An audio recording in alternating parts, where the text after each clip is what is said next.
All right, welcome everyone to another monthly edition of the Future of Coding virtual meetup. Um, this month we've got three demos, one from Jarno, one from Tom, and one from myself. And just to remind everybody of the format, we use a chess clock timer that unfortunately I don't have a way to show you, but I'm going to run it on my end. And the presenter gets 7.5 minutes to present. The audience gets 7.5 minutes for questions, and the audience can interrupt and ask a question at any time. And we flip the chess clock over to the audience time as soon as somebody interrupts. So the presenter is guaranteed their chunk of time, the audience is guaranteed their chunk of time, but it can be flipped back and forth. And when the presenter is answering a question from the audience, that counts as audience time as well. So I'll kind of feel out like, when did the answer stop and we get back to the thread of the presentation. I kind of just do it informally. So yeah, that's our format. And so without any further ado, Jarno, how may I pronounce your name? Jarno. Jarno, beautiful. Yeah, take it away. Okay, thanks. Right, so my name is Jarno from southern Finland. I've been working on this. I call it textual projectional workbench or a textual projectional language workbench. Been working on this for a few years now. Well, like from the beginning of 21, and basically it's a workbench for developing programming languages like the level notebook one you see here on the screen. And so this is a small test I did myself on implementing the same logic using the level notebook. And then this was one of the node-based programming solutions, and then block-based programming, Google Block, I think, and then spreadsheets. And I hope everyone, of course, agrees with me that the textual version is much easier to understand, and especially it's much easier to write with a decent user interface.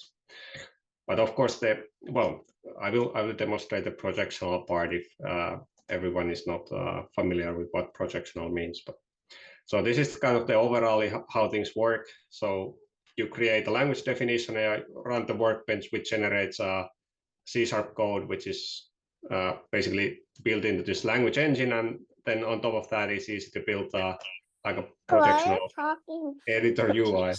Who's that And talking to you? Tom, can you silence your mic?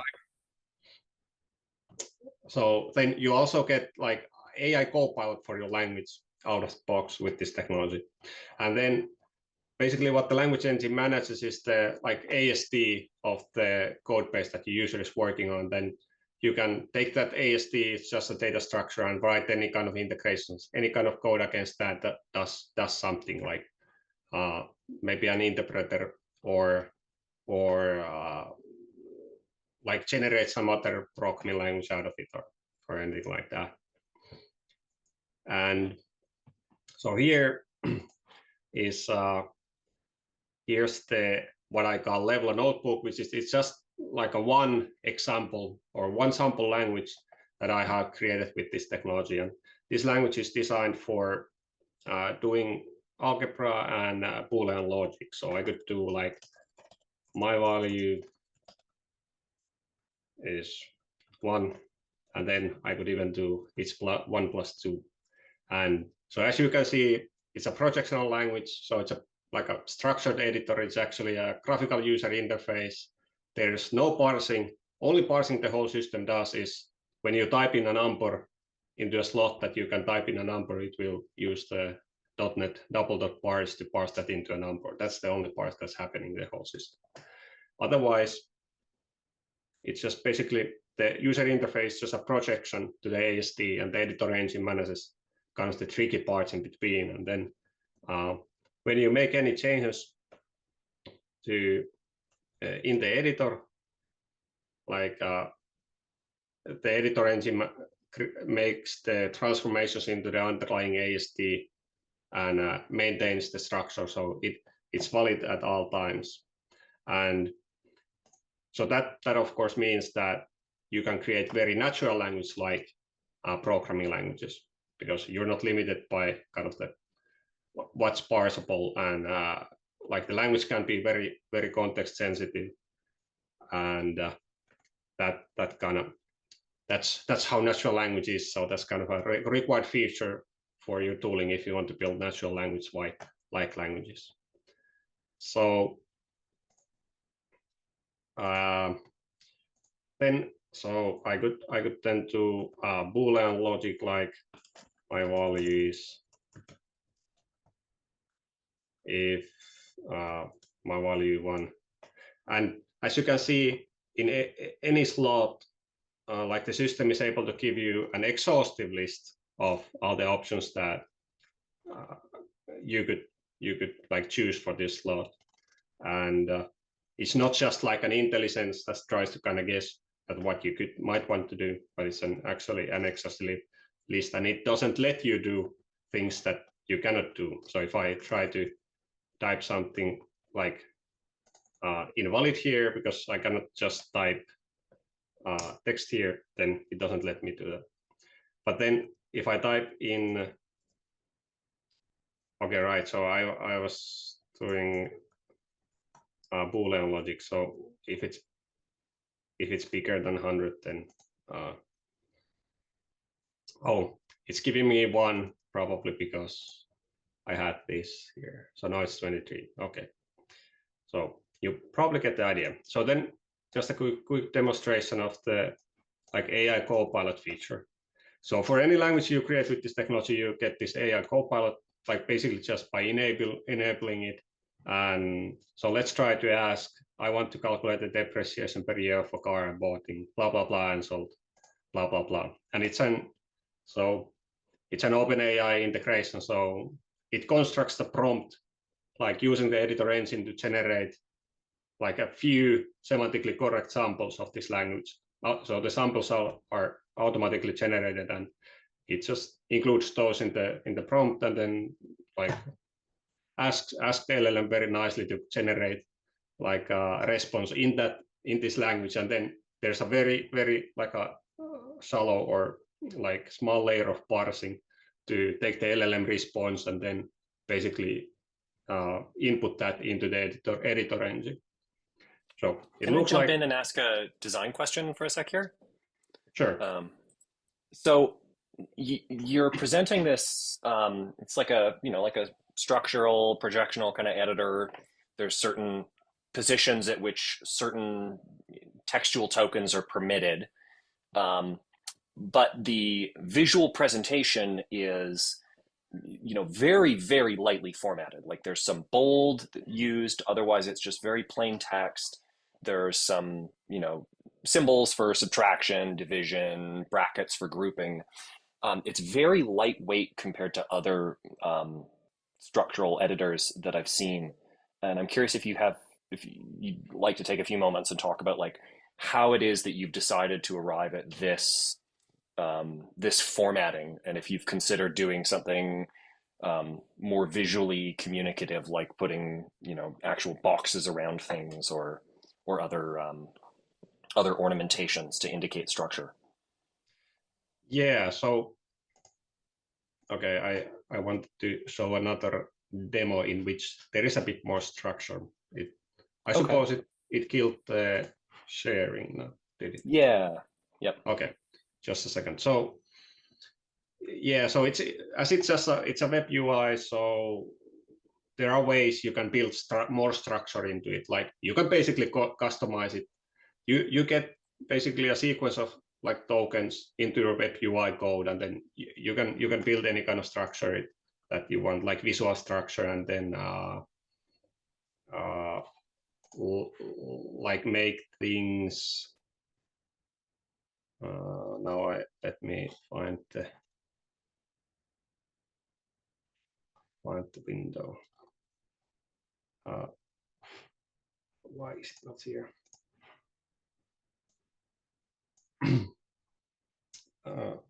So it's, and I haven't put all that much. Yeah, for some reason it doesn't show the window anymore. Is it now sharing my whole screen? Yeah, we saw your whole screen there just for a sec.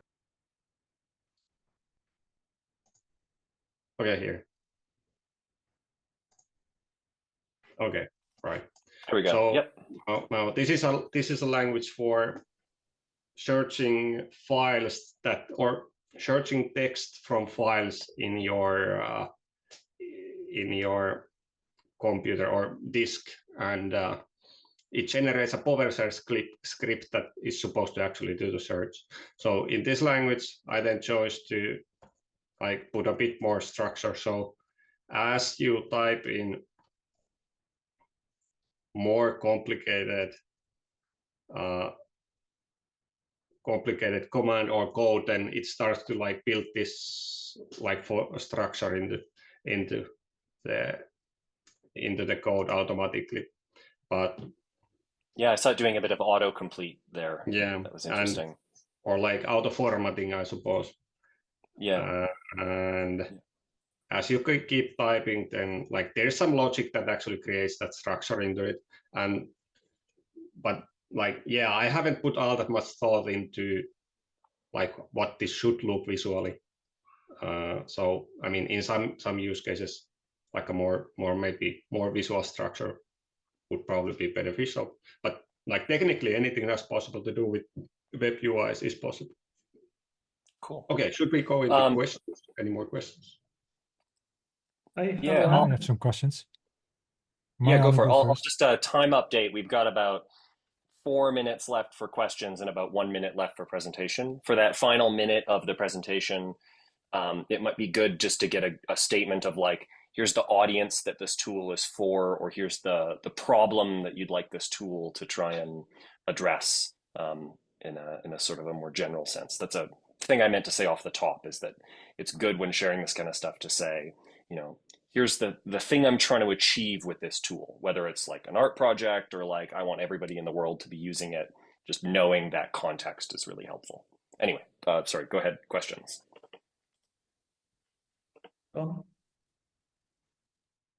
Yeah.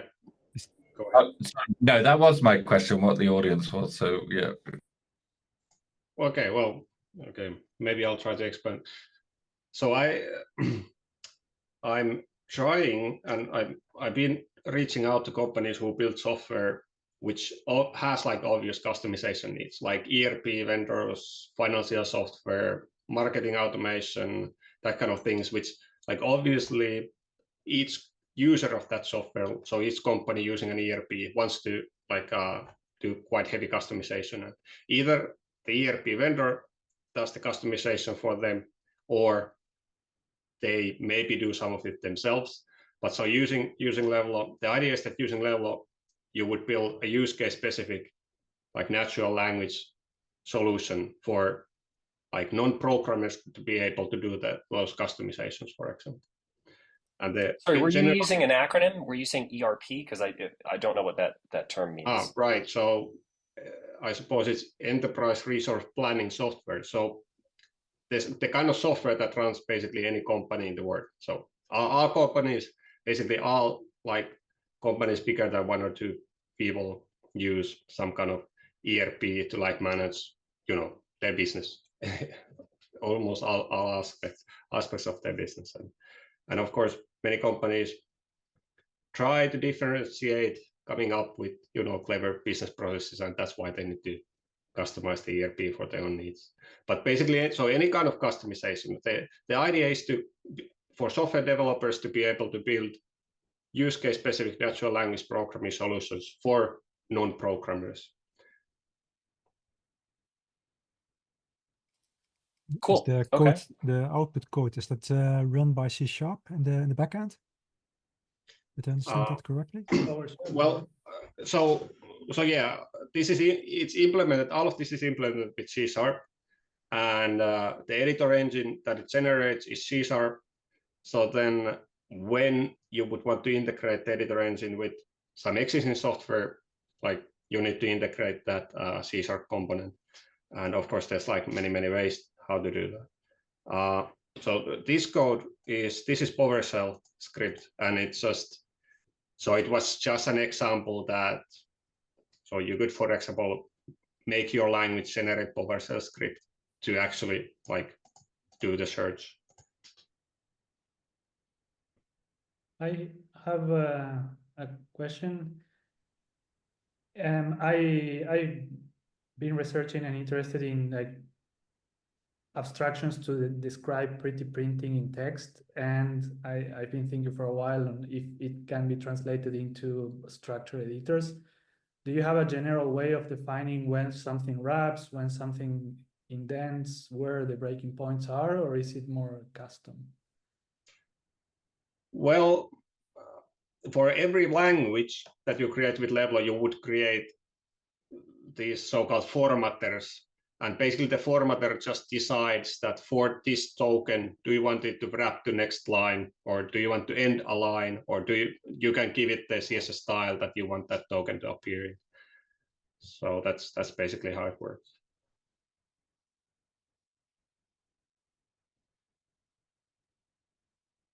In your first sheet, you also showed different representations of the same code.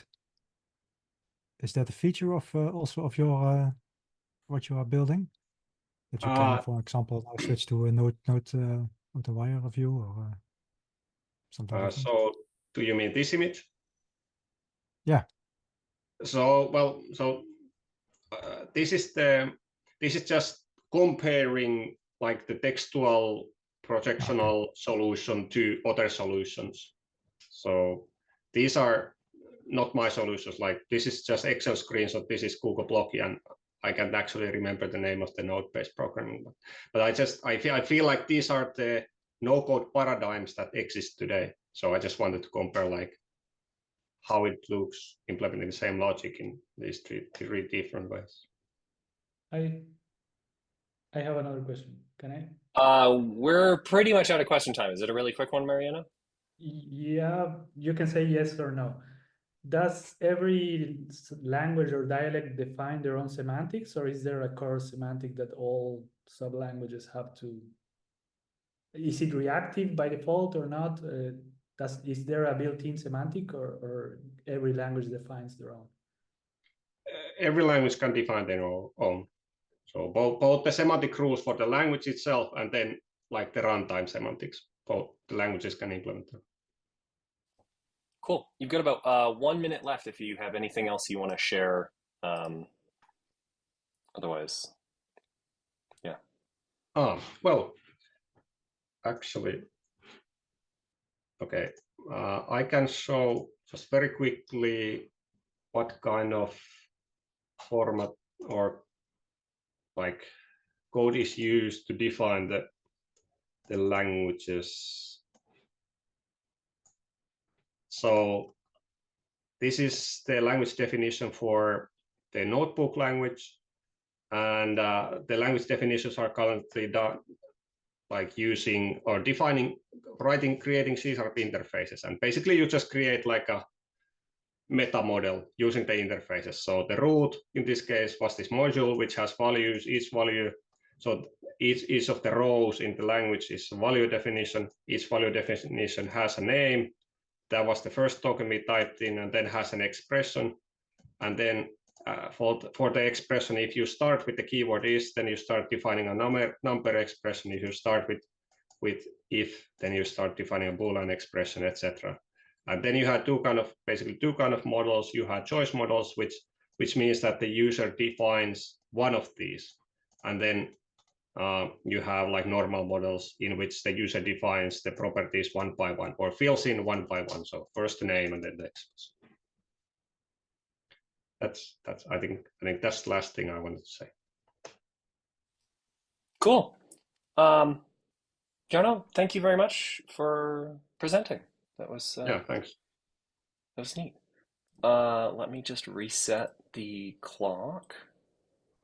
There we go. Great. Yeah, so next up, Tom. Hello, yeah, can you hear me? Can you see the screen? Yeah, and just before we start the timer, a reminder, it's great if you start off with audience and scope and goals and that sort of thing. Yeah. Okay, so I guess like this talk is really about the explorations of where I think coding doesn't do so well, and applying it to a domain where I think like coding and debugging don't fit exactly. So this application, it has like a specific audience, but I'm trying to apply principles of future of coding as I'm developing it. So this is really just a report on my experience of trying to apply certain techniques. And the techniques I'm thinking about is, I call it data viz driven development. And where I think coding falls down is in a few domains where, you know, the ASCII representation or the numerical representation it isn't very intuitive. So specifically, I think spatial problems and, you know, engineering time series problems and stuff in these domains, like a big block of numbers or, you know, the textual representation of an SVG map is not very intuitive. And this is where, like, it's hard to code, you know, it's hard to know how to code it and it's hard to debug it. And but we have good visualization tools for these things. We have maps, we have graphs. So this experiment is about bringing those kinds of tools to solve a problem that I've kind of artificially set up that I know is kind of hard to solve. And the problem I'm, you know, this specific application, it's for designing, it's for laser cutter applications. So like the expressivity problem of a laser cutter is it can only cut flat planes. And then, you know, you've got some kind of desired 3D shape you want to make it, and you have to sort of limit yourself to, let's divide it into planar pieces. And these pieces, you want to join them by, this is a finger joint along the edges, and they've got to fit together like a jigsaw puzzle. And that's actually quite a lot of like devil in the details there. So that's the problem. But I'm trying to use this data viz driven development to like help me solve this problem, right? So the problem is really kind of like a compiler problem. You've got a desired surface. You know, I want to make a box, and then the output of the program should be, here's 6, you know, shapes of wood of a certain thickness that will assemble to be that desired box, right? And yeah, so so this program, it's got a few like, you know, parameterized shapes. With a box, it's very easy. But where it gets hard is when we start having, you know, much harder shapes. So let me just load one here. Yeah, this one. So in preparation for this talk, I was like, okay, I should do a walkthrough of the thingy and make sure it works. And so this shape is the one I'm assembling here. And now when I've loaded it up, it looks kind of correct, but you can see like these lines in there. So there's actually a bug in the program at the moment, and I didn't bother fixing it.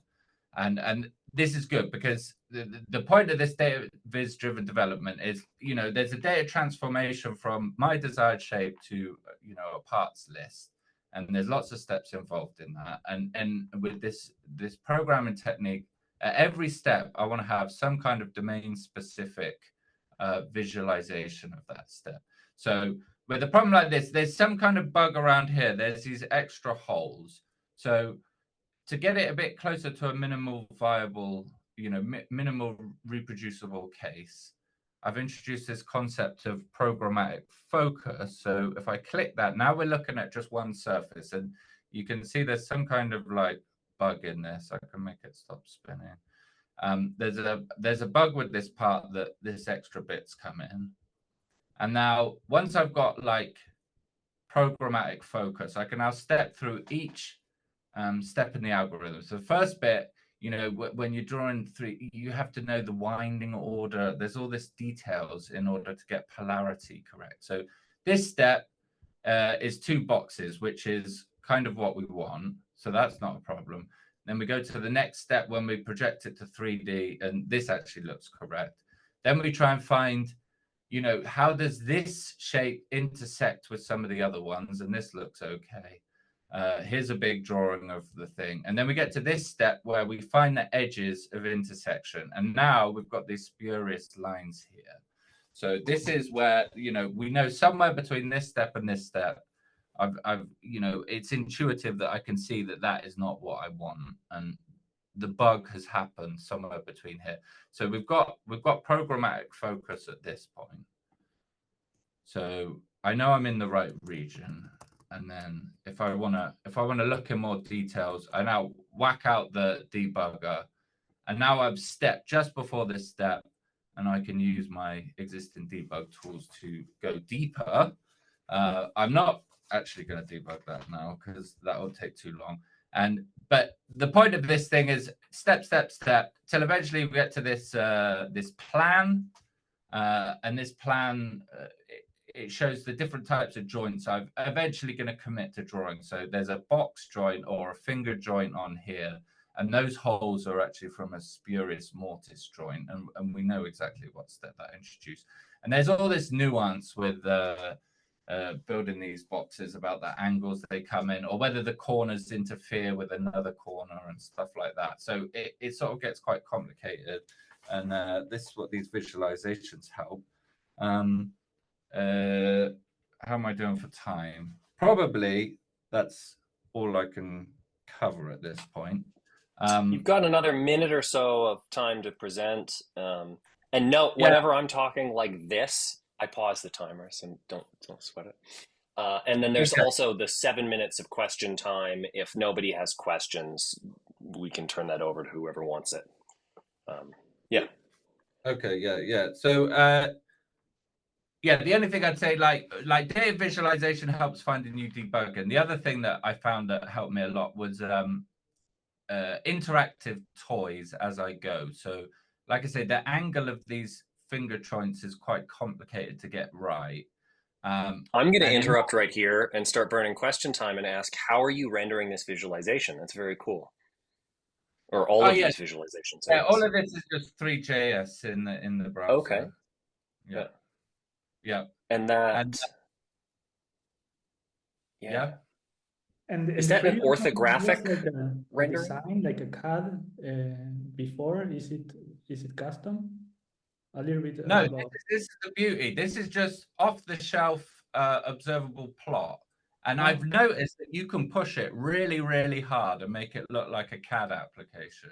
So it's amazing. Yeah, it really scales to many dimensions, like different, not dimensions, but different types of scales, like quantitative data. I do state machines in it.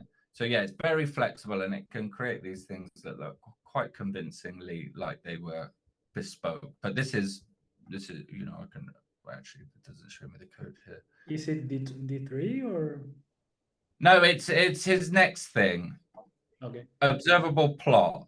Okay. It's something like Vega Lite if you've used that. Yeah. It's just like another thing like that, just an off-the-shelf visualization library, but like it supports annotations and stuff.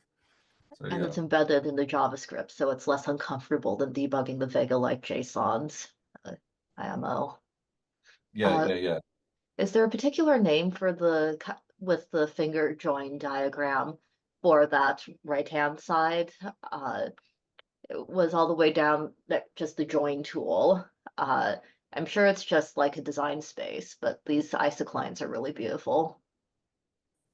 Yeah, well, this was how I debugged, like, because there's different regions as this turns. There's like 4 distinct angular regions where a different corner is the constraint. And like when I tried to do this on pencil and paper using trigonometry, I just couldn't solve this problem and work out how much to retract the things.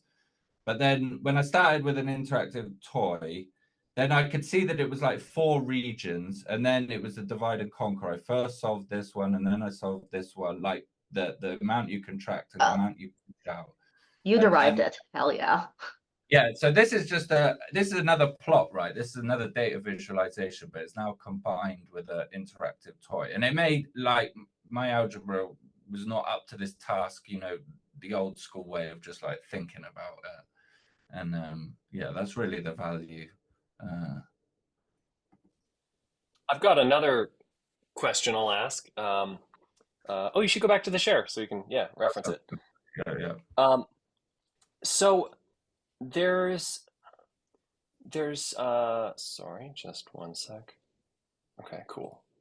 And then if I do this, yeah, good. Sorry, we just had another person join. So I'd like to hear you talk a little bit about what the lessons you've taken away from this project with respect to the future of coding and our sort of community mission / values, what those are, because this is like, it's in observable. And so the lesson might be, hey, observable's great, just use observable for everything. Or the lesson might be something about the interplay of visualization and written code, or that sort of thing. I mean, yeah, I use observable because it means I can, focus on more the research topic and not building the tool. So I am interested in like going beyond coding, right? I'm already an expert programmer, but there's still problems that I really struggle with. And this is like an example of it. And visualizations, this is the point. This is where I think we extend the status quo, is we don't replace code. We add additional, and ideally at runtime. The point of Observable Notebook is the visualization and the code, they're all intermixed. And so now my visualizations are of the live, in-memory representation. It's not isomorphic to source code. It's isomorphic to the memory representation of the program. So that is genuinely where I think like there's a step up from what I do in VS Code from a day job. And visualizations, like in a practical setting, they're most useful when things are going wrong. So like for me, I get the most benefit in like shortening the debug cycle on these in these hard problems. Yeah. And yeah. I have a related question.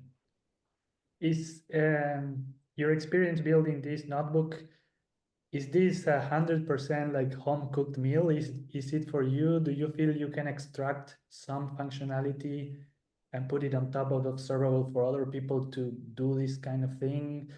Do you feel there's some kind of extension or addition to observable to make it easy for other people to do this kind of projects? Oh, I should say I cheat a lot of it, right? Because I have this thing. I plug for another random thing I have is this Robo Co-op, which is an in notebook AI assistant. So for stuff like 3JS, I'm not very experienced with 3JS, but all the like scene setup and all that garbage, there's so much like experience already out on the web. So the AI did most of that stuff. And it did most of the code, but then it made a mess of it, and then I just sort of correct it. And but I mean, this is a substantial notebook. It took quite a long time, and I'm also quite experienced at observable. But this is just vanilla observable, right? But yeah, I mean, I guess I have quite a lot of experience in building up like this thing. This is a load of vanilla observable cells, but all pushed into a single cell. So it looks very lightweight, but this is really pulling from everywhere else in the notebook. You see, this UI got detached and moved into here. So I have a lot of specialized experience in compressing observable into like single cells. And there is a lot of notebooks I've left in the observable platform explaining how to do that. But as far as I know, I'm probably the only one that really does it. But the breadcrumbs are there if you want to do it. Yeah, but there could be like a scaffolding notebook that is just at the top import 3JS, import observable plot, links to the documentation, import your AI integration, and you should at least start asking the AI, like, do like Tom does. Yeah. There is actually, the Robo Co-op has a quick start, which is a notebook that you just fork, and then it's set you up with the AI, and then off you go. Like it's not 3JS specific. And yeah. Speaking of robotic, cops in this case, I'm going to play time cop and say question time is done. Tom, you got a minute or so left. If you have other things you want to share about this project, by all means, the floor is yours. Yeah. I would say the other reason, like for that application, right? This is for people. I think for people who are interested in laser cutting, which is primarily sort of hobbyist people. The other reason why I chose observable was, this is forkable. So my hope was to enable, you know, end user programming and so, you know, things like a lot of this is like templates. I don't know if I can find one like this is a reactive template for like drawing a box. Now it's stuck on the thing.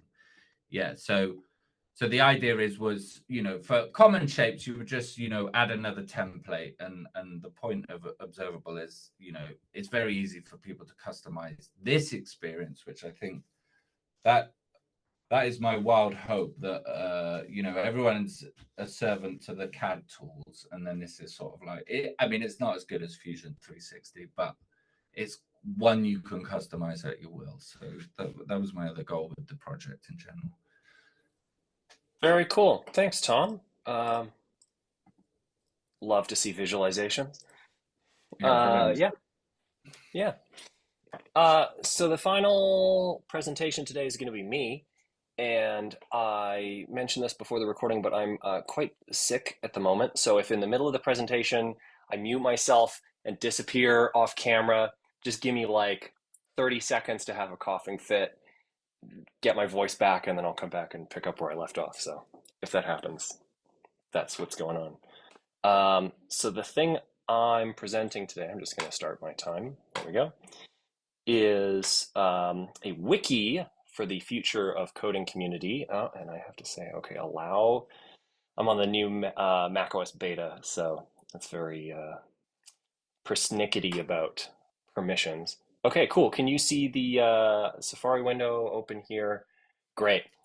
So on the at last month's meetup, sort of for the final presentation, and then kind of carrying on a little bit into the after call kind of open conversation, we talked about building a wiki for this community. That's something that we've wanted to have for a really long time. There have been a couple of started and then abandoned projects to do that in the past, and we figured, hey, let's just make something very lo-fi, not complex, keep it as simple as we can, so that we can bias towards getting something up and running quickly and get people making contributions. And then as time goes on, we can enrich it, add features, figure out what it ought to be, and not get trapped trying to solve all of those questions up front. And I came away from the meetup thinking, great, I'll put together something in like a day or two and then put it online and then everybody can do it. It is now 1 month later, and it's almost ready. I swear it's almost ready. I'm just going to give you a really quick tour of like what it is and what I would like it to be before I open it up and get people to it and into it and using it. A couple of things about values and that sort of stuff. So just I'll show the wiki itself, and then I'll show a little bit of the code that's going on behind the wiki. Design of the wiki is basically there's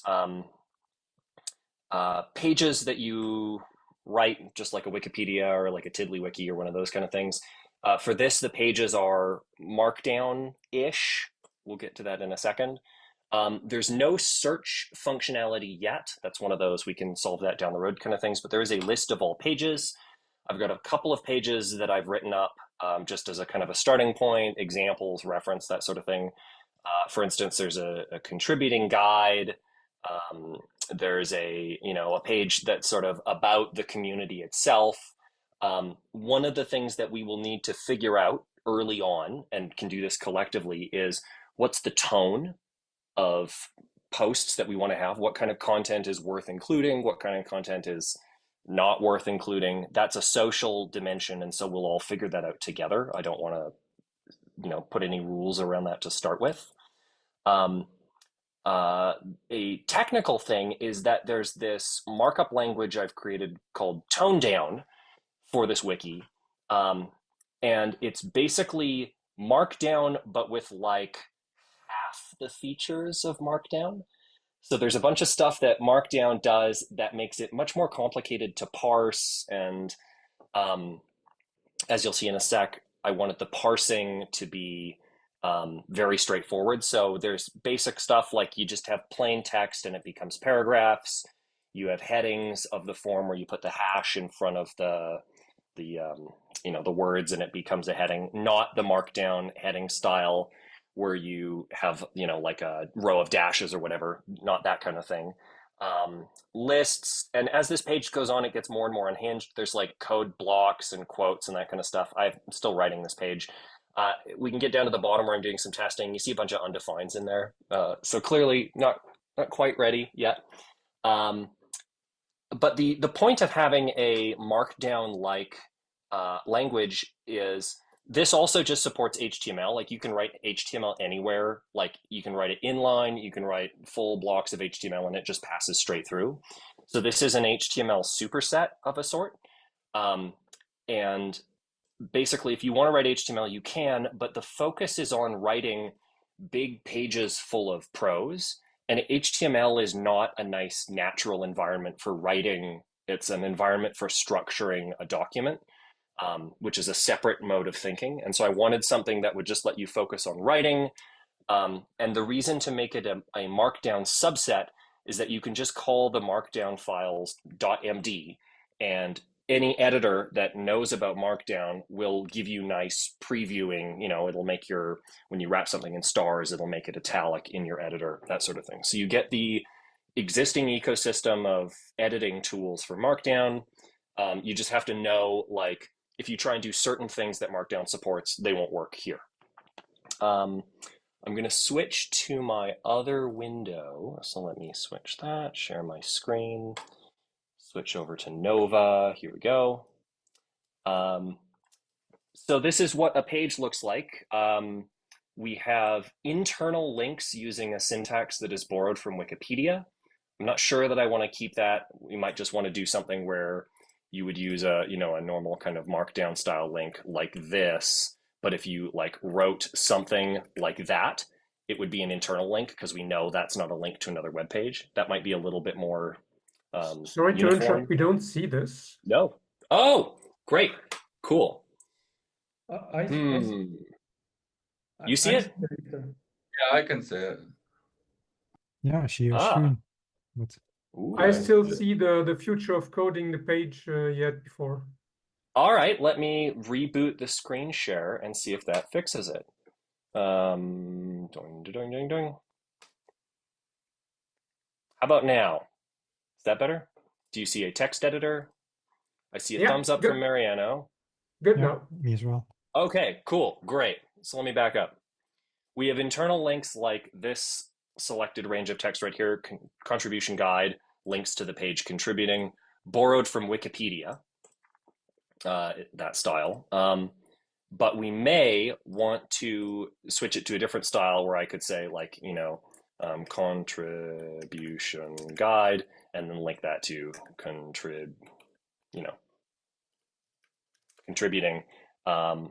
And the parser would know that this link is not a link to another web page, and it would make that an internal link.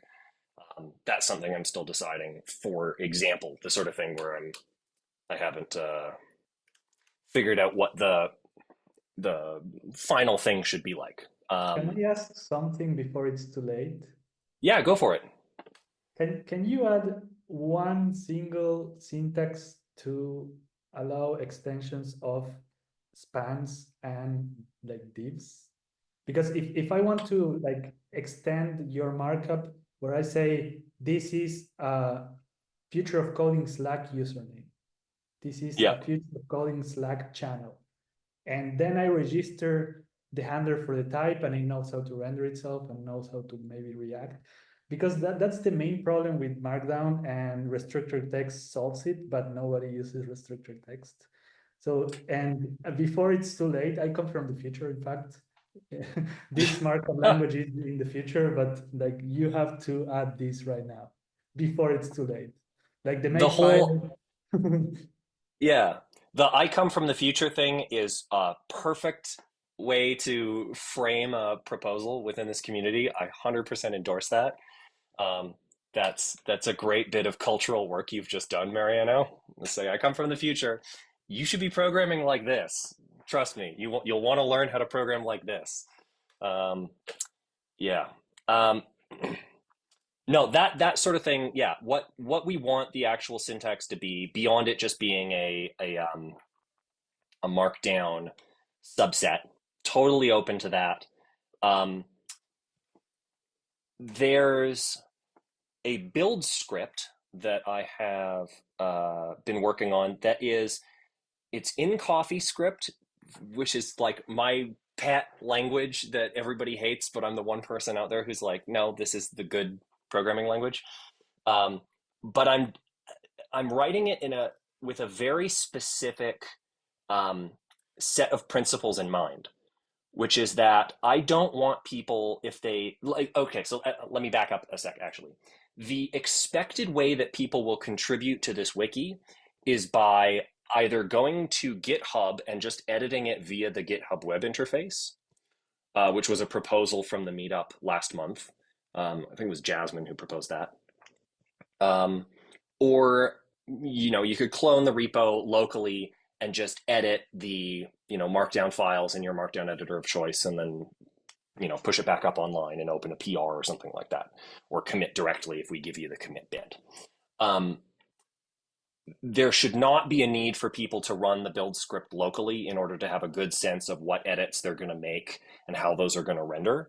But for those people who do want to do that, for instance, if you want to add some new syntax or change something about the site, being able to run the build script locally is great, but I don't want to require that people need to be in a specific technical ecosystem in order to do that.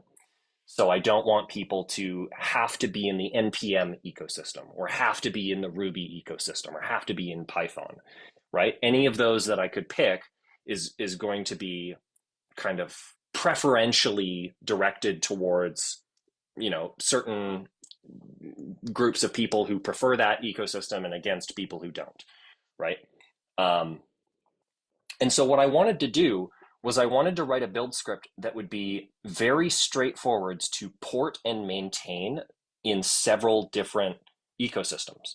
So there'd be here's a version that is in the NPM ecosystem. Here's a version that's in Python. Here's the version that's in Ruby. And if anybody comes along and is like, hey, I really want to be able to run this build script in Haskell, they should be able to read through the build script and port it into Haskell and have it continue to work. And so it is currently written in CoffeeScript just because I want to use that as a way of putting my money where my mouth is. If I wrote it in JavaScript, I think people would be more likely to just go, screw it, I'll install NPM and just run the JavaScript version. But it's in CoffeeScript, which is sick. And so people aren't going to want to do that.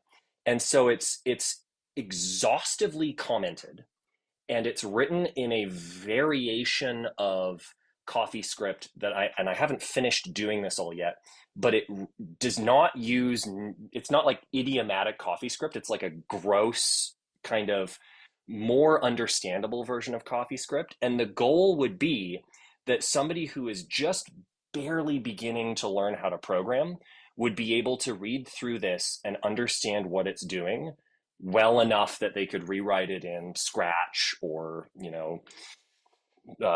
TCL or whatever they want to do. So that's the sort of the forcing function on like what features are supported, how are they supported, how is this build script written, is it's written with a very strange particular audience in mind. Some parts of this build script are not consistently good in that regard yet, which is another one of the reasons why I don't want to publish this wiki right away. For instance, the thing I'm doing right now is this bit of code that is for doing inline styles. So if you have a run of Markdown, you put some stars in it, make that text italic or whatever. So the code for that is like not commented and it's gross, and I want to kind of clean it up and make it more understandable. But yeah, that's another goal of this project. And so if we do want to do something like Mariana suggests and add, some way to extend the syntax or some particular way to add divs or spans or that sort of thing, that's nice. We just have to find a way to do it in a way that is easy to rewrite in other languages, easy to understand and port and that sort of thing. So yeah, that's the current status of the project. And if you want to, yeah, Tom, go for it. Yeah, so like I like the aims of making it sort of approachable at the build script level, but like if I wanted to just contribute content, so I Yep. open a PR, what I'm worried about is, I've got my own sense of markdown, so I'll use, the underlines, for instance, and that's now so my PR is basically incorrect, but it renders correctly on my the markdown editor of choice, right? But will I somehow get to preview it, like in a GitHub action or something, before it goes live, or are you willing to just, accept loads of corrections as we go? Both of the above. So the current way that the site is built, and if you go to wiki.futureofcoding.org, like this is live. Let me just do a really quick whip that. So my most recent changes will go up. There we go. And in a couple of seconds, the most recent changes I've made should be live. It's currently built using a GitHub action. It should be very straightforward to, do the thing where on PRs, we run that same action and create a preview build on some other subdomain or something like that, so that people can preview their work. You could. I'm adding tasks to your task to-do list, but if you do a markdown to low down, how it's called, the tone down, tone down, yeah. Transpiler, then you could run an action that basically checks if it's markdown or tone down and can rewrite it for the author. Yeah, I think So what you mean, it's a Mariano, battle of is if bots. you write a markdown to tone down compiler, I will. then that sounds extremely like something you can do that I could do, but I'd do it a lot more slowly. But the other thing is, yes, I am volunteering to review commits that come in, just for the sake of also like making sure that nobody comes along and does a bunch of spammy self-promotion kind of stuff, and doesn't have the opportunity to have somebody go to them and say, hey, we don't do that kind of self-promotional stuff here. This is not the right forum for that. But also just to check and make sure, like, hey, if somebody wrote some markdown and it came through mal-formatted, I'm volunteering to clean that up as we go and to help give feedback, like, oh hey, yeah, those under dash style headings don't work. See the tone down reference for how to do headings.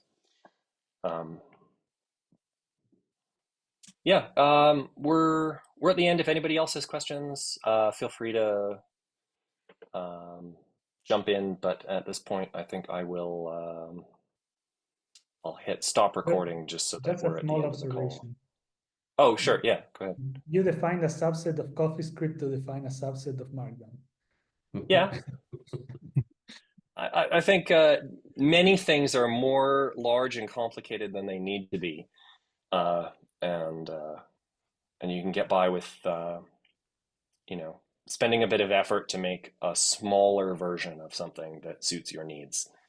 So you benefit from the learning of the bigger version, but don't have to pay the cost of dealing with all of that complexity. You can just sort of filter it down to the subset that you're most interested in. Is this CoffeeScript the good parts and Markdown the good parts? Sure. Yeah. Except the problem with that is all CoffeeScript is CoffeeScript the good parts. I'm just using CoffeeScript in a way that it wasn't really designed for. So that's the real trick of it. So I want to jump in and ask if there's like a wiki jam kind of event that should I can volunteer myself to run once this is up and existing, so that there's a time when we can actually try multiplayer editing and see what this is giving us above and beyond Slack. That's a fantastic idea. Some sort of like, and depending, if we have a lull in interest for presentations next month, we could use the next monthly meetup as a time to do that. Is just get a bunch of people together and say, let's all just hack on the wiki for an hour and make some pages and kind of feel it out. Nice. I love that idea. Yeah, I think that we would could be good plan to it do anyway some kind of thing already. Yeah. I think that's a good idea. I have two quickie comments, I hope. The neurons that are firing, I don't know where they go, but the syntax of double square brackets comes from the fact that we're used to using ASCII. We actually have Unicode available to us. We could be using something else for that syntax. And it appears to me that the thing you call build script is a thing I'm calling a meta language. So I'm thinking I want to build a language that is a higher than high level language that can compile down to any other language below. And I'm almost there. So I don't know where that goes, but those are comments. I also had that thought that a good way to do this, like how do you make the build script portable to other ecosystems version, would be to write a tiny compiler in JavaScript, in Ruby, in Python. Home.js. Well, but not Ohm, because Ohm is a big dependency. That's the other thing, is that this is meant to be dependency free. Ignore the fact that I'm using CoffeeScript. It's a language. It's not a dependency. You could have it in JavaScript and it would be dependency free except for Node, or you could do it in Ruby. It would be dependency free except for IRB, right? Yeah. So writing a tiny, compiler and writing a single canonical recipe for how to build stuff that any of these languages could implement the compiler for. I feel like that would be the proper way to do this. I just didn't have the I'm not smart enough about that kind of stuff to have done that myself. So that might be a good path forward for this project, is for us as a group to figure out, here's how you actually do that. I have a blog post idea for you, is post-collapse wiki. How do you bootstrap a wiki post-collapse? Just Yep. throwing an idea there. Right.